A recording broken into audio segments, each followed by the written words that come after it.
யா அல்லாஹ், நீயே போதுமானவன்.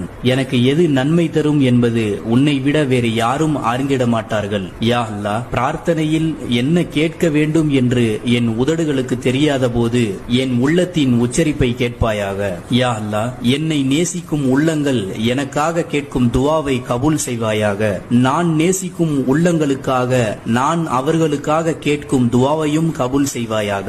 இன்னும் யாரெல்லாம் என்னிடம் துவா செய்ய சொன்னார்களோ அவர்களுடைய ஹலாலான நல்ல நாட்ட தேட்டங்கள், எண்ணங்கள், நிய்யத்துகள், ஹாஜத்துகள், துவாக்கள், நோக்கங்கள், முயற்சிகள், வாய்ப்புகள், தேடல்கள், எதிர்பார்ப்புகள், திட்டங்கள் அனைத்தையும் கண்ணியமான முறையில் விரைவான முறையில் கபூல் செய்து நிறைவேற்றி வைப்பாயாக. இந்த துவாவை அங்கீகரிப்பாயாக. எங்கள் துவாக்களை கண்மணி நாயகம் ரசூலே கரீம் ஸல்லல்லாஹு அலைஹி வஸல்லம் அவர்களின் துவா பரக்கத்தாலும் ஏற்று